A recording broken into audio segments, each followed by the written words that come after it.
শ্রী চরণে আমার শত সহস্র কোটি হরি বল হরি বল। আমি ভজন বিহীন, সাধন শূন্য। কিভাবে কীর্তন করতে হয় তেমন কোনো বিদ্যা বুদ্ধি আমার মধ্যে নেই। তবে আপনারা যদি এই অধমকে কিঞ্চিত পরিমাণ কিছু আশীর্বাদ দান করেন, তাহলে হয়তো এই অধমের বদন দিয়ে একটু কৃষ্ণ কথা হরিকথা হলেও হতে পারে। তাই আপনার সকলে মিলে আমাকে একটু অনুধ্বনি হরিধ্বনি দিয়ে আশীর্বাদ করবেন, আমি যেন জনম জনম করে আপনাদের মাঝে গাইতে হরি বল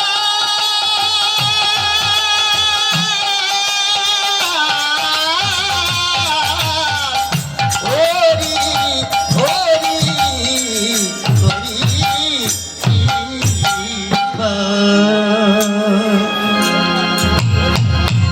তো মাগো, সর্বপ্রথমে আমরা একটু গুরুর কথা আলোচনা করব। বাহ কেননা শাস্ত্রে বলেছেন গুরু ছিঁড়ে যে কৃষ্ণ ভজে, গুরু ছিঁড়ে যে কৃষ্ণ ভজে সেই জীব একদিন আমাকে। তাই তো রামকৃষ্ণ পরমহংসদেব একটি সাগরের কিনারায় দাঁড়িয়ে আছে। আর তখন স্বামী বিবেকানন্দ তার কাছে গিয়ে বলছে যে ঠাকুর, বলছে যে ঠাকুর, এই গুরু করলে কি হয় আর গুরু না করলে কি হয় একটু বলুন তো। তখন বলছো তুমি এটা জানতে চাও, তো ভালো। বলছে ভালো ভালো। বলছে আচ্ছা বিবেক, দেখো তো এই নদীতে এটা কি দেখা যাচ্ছে? হরি বল হরি বল হরি বল। তখন বলছি কেন ঠাকুর, ওইটা তো একটা স্টিমার গো। বলছি দেখো তো স্টিমারের পিছনে ঠিক কি দেখা যাচ্ছে? তখন বলছি কেন ঠাকুর, ওইটা তো একটা ডিঙি নৌকা গো। তখন বলছে আচ্ছা বিবেক, যদি ওই স্টিমার আর ডিঙি নৌকা দুটো যদি একত্রে পাশ থেকে ছেড়ে দিয়ে যায়, তাহলে কোনটাকে ওপারে যাবে? বাবা কোনটাকে যাবে? যদি ওই স্টিমার আর ডিঙি নৌকা দুটো একত্রে পাশ থেকে ছেড়ে দেওয়া যায়, তাহলে কোনটাকে যাবে? কোনটাকে যাবে? স্টিমারটাকে যাবে। আর যদি ওই স্টিমারের সঙ্গে ওই ডিঙি নৌকাটা যদি সুন্দর করে মজবুত ভাবে বেঁধে দেওয়া যায়, তাহলে কোনটাকে যাবে? দুটো একই সাথে যাবে। তেমনই গুরুর হচ্ছে ভজন, গুরুর হচ্ছে ভজন যোগ্য দেহ, আর শিষ্যের হচ্ছে ভজনহীন দেহ। তাই যদি কোনো শিষ্য তার গুরুকে ভক্তি রুদ্র দ্বারা বেঁধে রাখতে পারে, তাহলে গুরুর সঙ্গে শিষ্য ভব নদী পার হয়ে যেতে পারে। হরি বল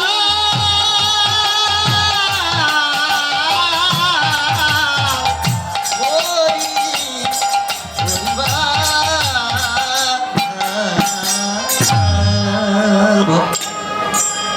তাই তো ভক্তি আছে যার মুক্তি আছে।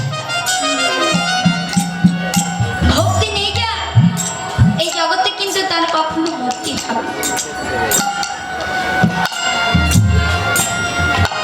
তো যখন আমার ভগবান শ্রীকৃষ্ণ যখন তিনি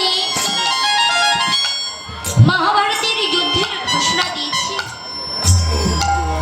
আর যেই মাঠে যুদ্ধ হবে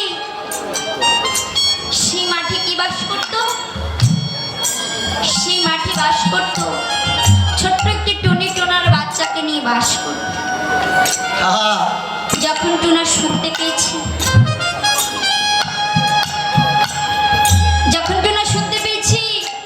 ওই মাঠে নাকি যুদ্ধ হবে, তখন টুনা উঠতে উঠতে এসে তার টুনির কাছে বলছে, রে টুনি, দেখ না রে, এই মাঠে নাকি যুদ্ধ হবে, আমরা নাকি কেউ বাঁচবো না, চল না রে আমরা পালিয়ে যাই। বলছে চল চল আমরা পালিয়ে যাই। তখন টুনি বলছে তুমি গেলে যাও, আমি যাব না। বলছে তুমি গেলে তখন আজ টুনা বলছে, রে টুনি, তুই যদি এখানে থাকিস তাহলে তুই তো মারা যাবি। চল না, এর থেকে ভালো হবে চল আমরা চলে যাই। বলছি আমি মারা গেলেও যাবো, তবু আমি এখানেই থাকবো, আমি কোথাও যাব না। তখন মাগো আজ তখন টুনি বলছি, তুমি চলে যাও, আমি যাব না। টুনা বলছে, ওরে দেখবি কাল দেখবি কত বড় বড় রথি, কত বড় বড় মহাযুদ্ধ, কত বড় বড় হাতি, কত বড় বড় ঘোড়া, হরি বল। দেখবি সকলেই মাটির সঙ্গে পিষে যাবে। আরে দেখ আমরা তো ছোট্ট ছোট্ট পাখি, তুই ভাবছিস আমরা বেঁচে যাব? আমরা কখনোই বাঁচবো না, চল তাহলে আমি পালিয়ে যাই। বলছি তুমি গেলে যাও, আমি যাব না।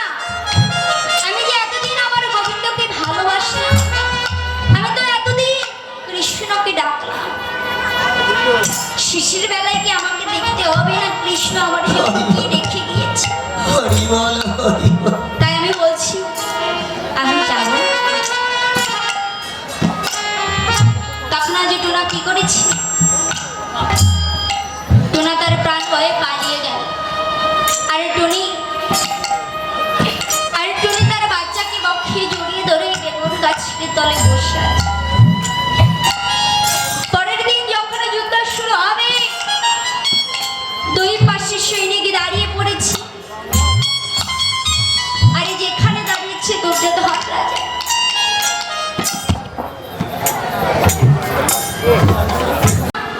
তারা হাতেরই গলার ঘণ্টার তলে সেই টোনাটনির বাসা। তখন আমার ভগবান অন্তরে যে আমি ভগবানে তিনি বুঝতে পেয়ে আজ তিনি অর্জুনকে বলছে, অর্জুন তুমি দুর্যোধনের হাতের গলার ঘণ্টাটা কেটে দাও।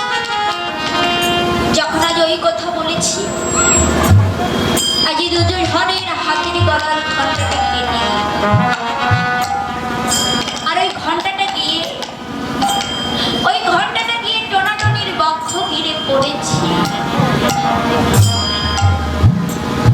8 দিন ধরে যুদ্ধ হয়েছিল, আর 8 দিন ধরে টুনি তার বাচ্চাকে অক্ষে জড়িয়ে ধরে ঘণ্টার তলে বসেছে। 8 দিন পরে যখন যুদ্ধ শেষ, প্রায় সকলেই মারা গেছে। আর এমন সময় আমার ভগবান তিনি অর্জুনকে বলছে, অর্জুন ওই ঘণ্টাটা উঠাও। যখন আজ ওই ঘণ্টাটা উঠিয়েছি, আজ ওই ছোট্ট পাখিটি আজ কেঁদে কেঁদে বলছে, গোবিন্দ বলছে, ঠাকুর হরি বল, হরি তোমাকে বল। কি পেতে হলে এমন ভাবে কাঁদতে হয়? তখন আজ ভগবান ওই পাখিটিকে হাতে করে বলছে, ওরে টুনি হরি বল। তোর টুনা কোথায়? বলছে, ওরে টুনি তোর টুনা কোথায়? তখন বলছে, ঠাকুর সে তো প্রাণ ভয়ে পালিয়ে গেছে। বলছে, সে যখন প্রাণ ভয়ে পালিয়ে গেছে তাহলে তুই এখানে রয়েছিস কেন বল? তুই কি যেতে পারিস নি? তখন বলছি, ঠাকুর আজ যদি আমি পালিয়ে যেতাম,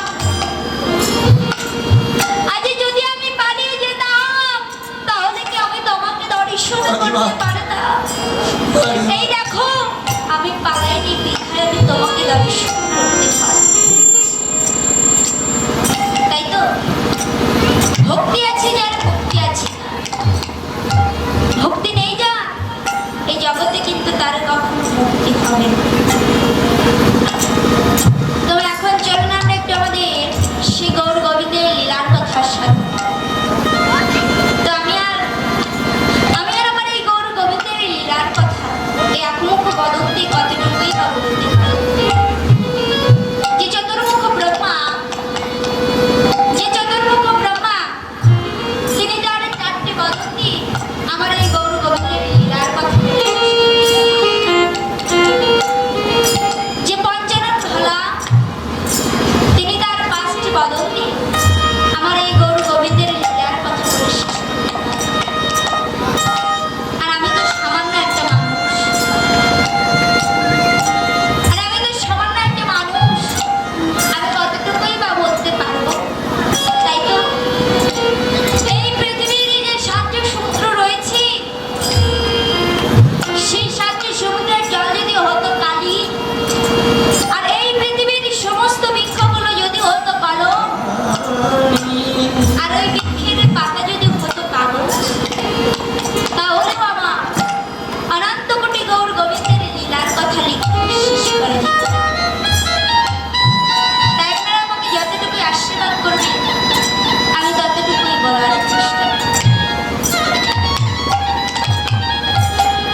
করতে চলছি।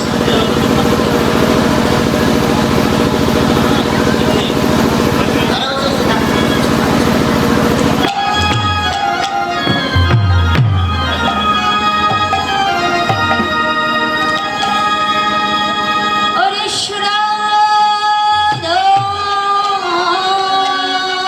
সুরাধনের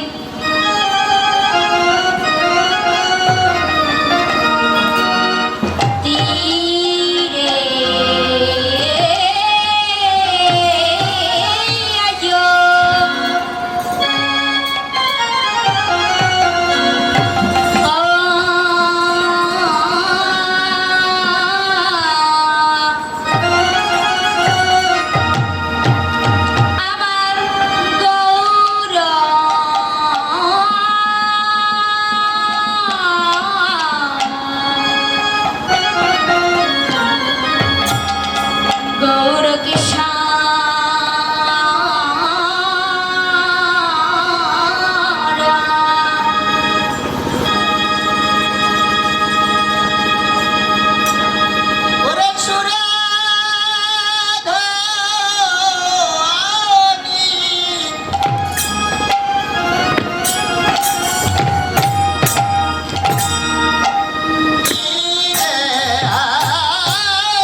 সুরধনে গঙ্গা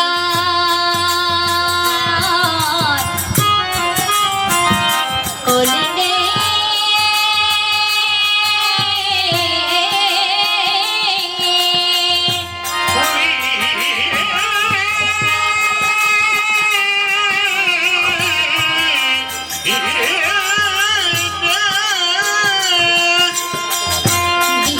বিহার করে আমার সচি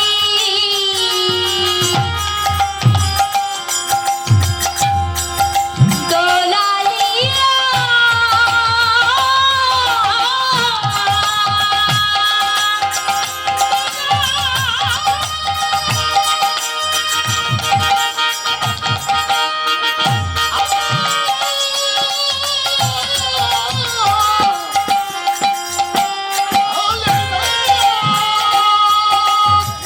ওই বিষ্ণু প্রিয়ার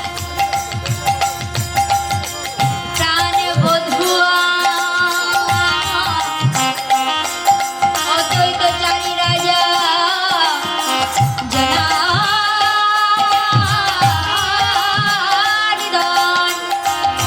জনার্দন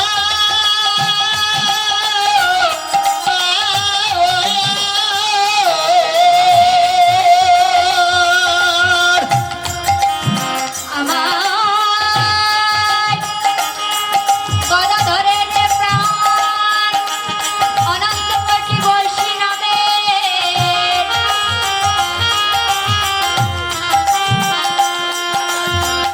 একান্তই আপনার যাওয়ার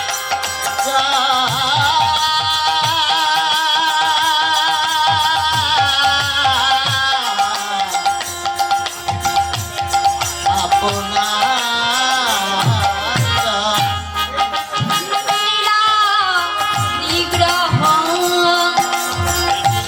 প্রেম পুরুষোত্তম আমার শ্রীমান গৌর সুন্দর মহাপ্রভু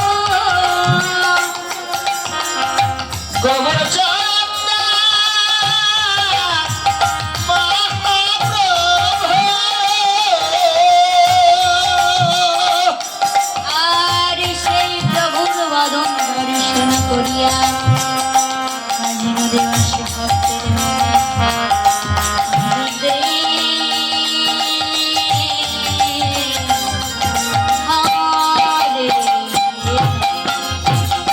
হরে একটু অনুধ্যানে হইতে গানটা দেখি সবাই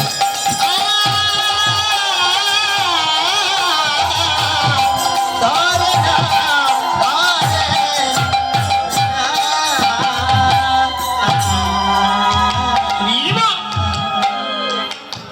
শ্রোধনের তীরে আজো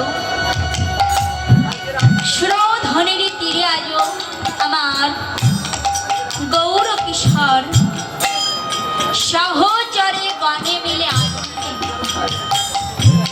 তো মাগো একটু এগিয়ে এগিয়ে আসুন কারণ পিছনে আরেকজনকে বসতে দিই একটু এগিয়ে আসুন তাই যে কি করছি শ্রোধনের তীরে আজো আমার গৌর কিশোর সহচরে গণে মিলে আনন্দে তাই আমার গৌর সুন্দর কি করছি তিনি শ্রোধনে গঙ্গার তীরে আনন্দ করছে তো বাবা কাদের সঙ্গে আনন্দ করছি তিনি কাদের সঙ্গে আনন্দ করছেন পূর্ব লীলায় অর্থাৎ আগের যে বৃন্দাবন লীলায় তিনি যাদের সঙ্গে একসাথে আনন্দ করেছিলেন যাদের সঙ্গে একসঙ্গে খেলা খেলেছিলেন এইবারও ঠিক তিনি এই নদিয়া ইস্যি তাদের সঙ্গে একসাথে আনন্দ করছি তাদের সঙ্গে একসাথে খেলা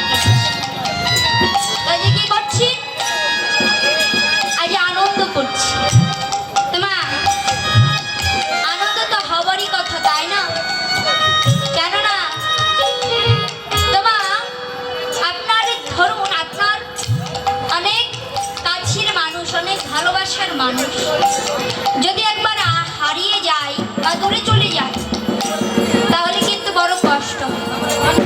আর যদি একবার ওই মানুষটির কথা কি একবারে যদি এসে বলে তাহলে কিন্তু শুনতে বড় মধুর।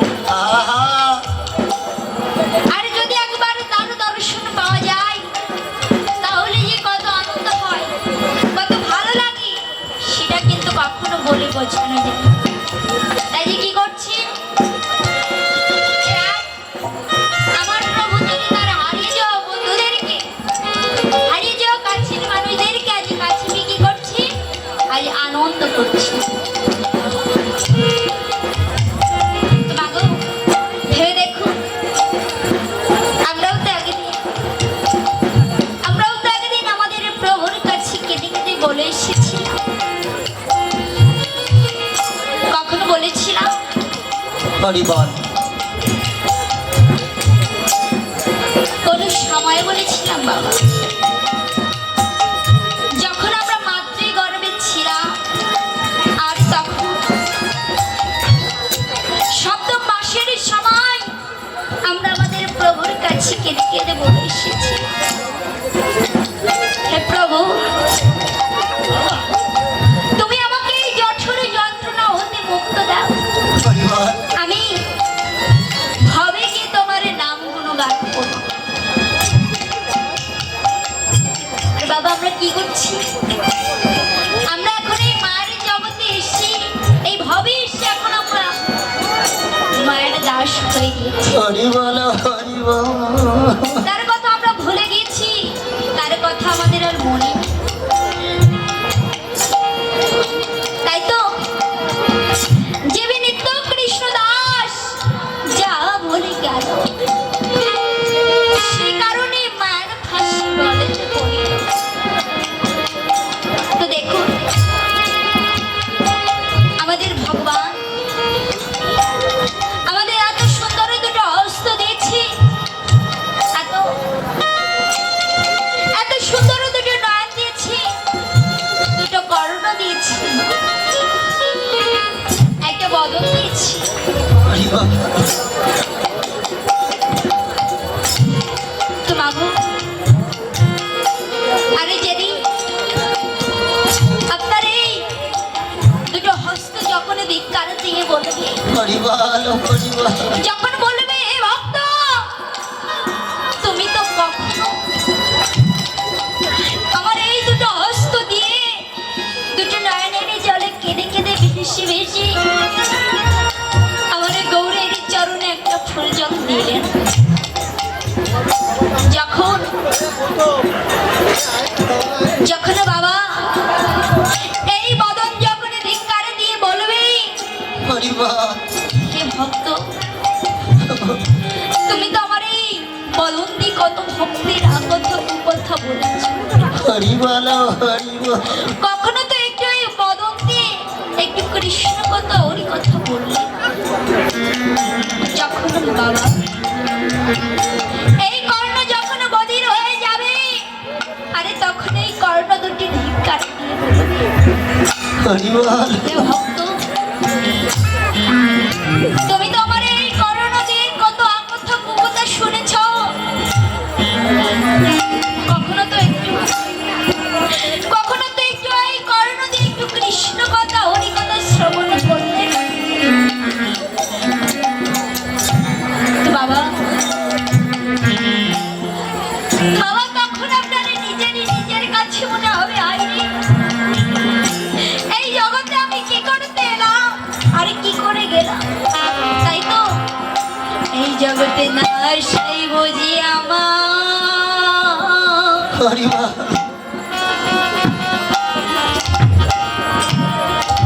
বুঝি ভালো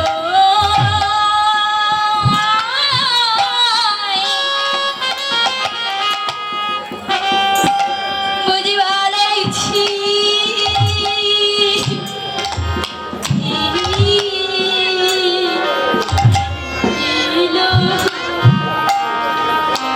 এই জগতে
রক্ষা করো কৃপাময়।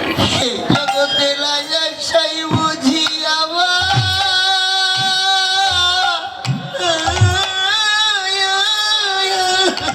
আহারে আমার ভালো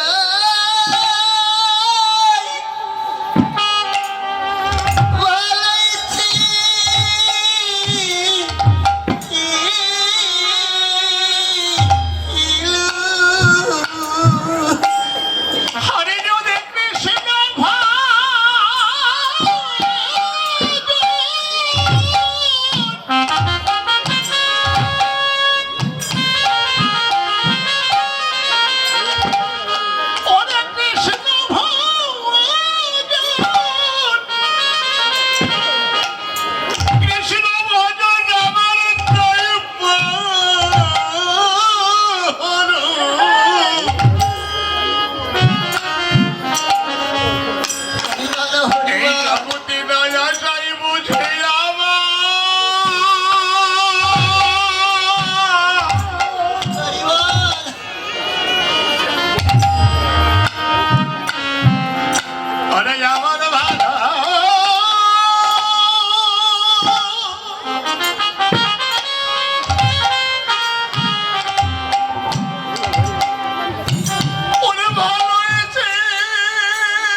বলিয়া কি দিনে কৃষ্ণ ভজন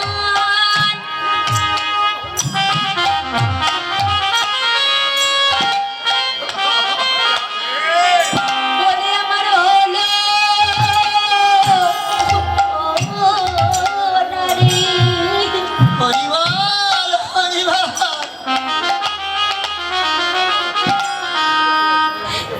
এই জগতে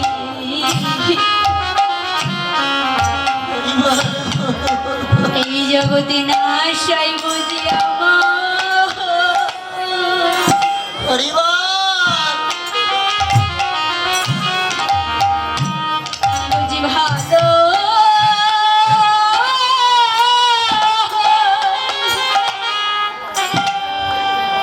বুঝি ভালাইছি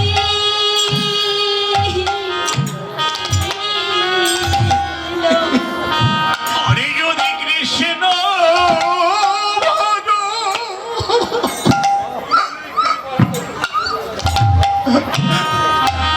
হরে কৃষ্ণ ভজ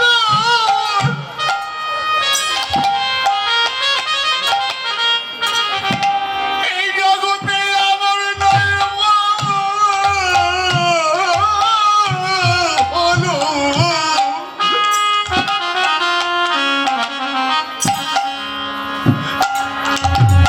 এই জগতে রাজা ছাই বুঝে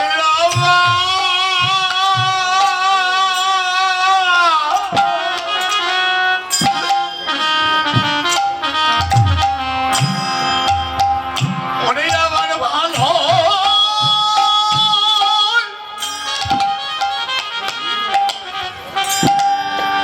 অনেক ভালো হয়েছে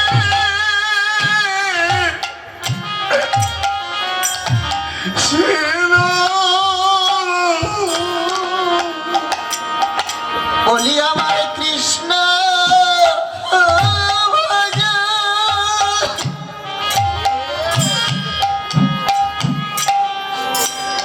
ওই যে কৃষ্ণ ভজন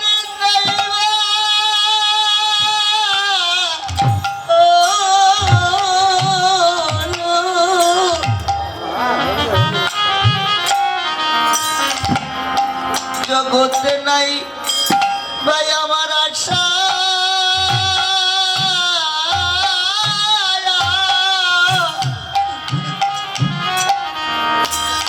নাশাই বুঝি ভালো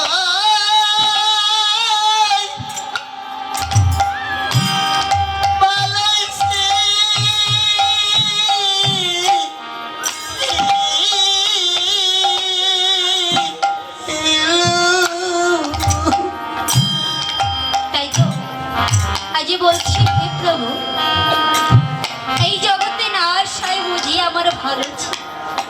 আমি এই জগতে কি করতে এসেছি আর কি করে যাচ্ছি। হরি বল আমি তো একদিন এই গৌর বলে দুটো নয়নের জলে কেঁদে কেঁদে দুটো নয়নের জলে কেঁদে কেঁদে ভেসে ভেসে আমার এই গৌরের চরণে। হরি বল হরি তাহলে আমার এই জগতে সে কি বা হবে? হরি বল তাই তো আমার এই জগতে নাশ হয়ে বুঝি ভালো ছিল। তো বাবু ভক্ত হরিদাস হরিদাস সে কে গো? যে যে দিনে 3 লক্ষ বার হরি নাম না জপ করে 1 ফোঁটা জল স্পর্শ করে, সে হচ্ছে ভক্ত হরিদাস। যখন ভক্ত হরিদাস জন্মগ্রহণ করবে, তার জন্মের পর তার পিতা মাতা দুজনেই মারা যায়। তিনি বড় হলেন কার কাছে? মুসলমানের সন্তান হবিবুল্লাহ কাজী। হবিবুল্লাহ কাজী কাজী সাহেব তাকে নিয়ে যান। তাকে নিয়ে গিয়ে ছোট থেকে বড় করে, তার নাম দেয় হারি। হরি বল হরি বল হারি যে প্রতিদিন তার বন্ধুদের সঙ্গে মাঠে যায় গরু চড়াতে।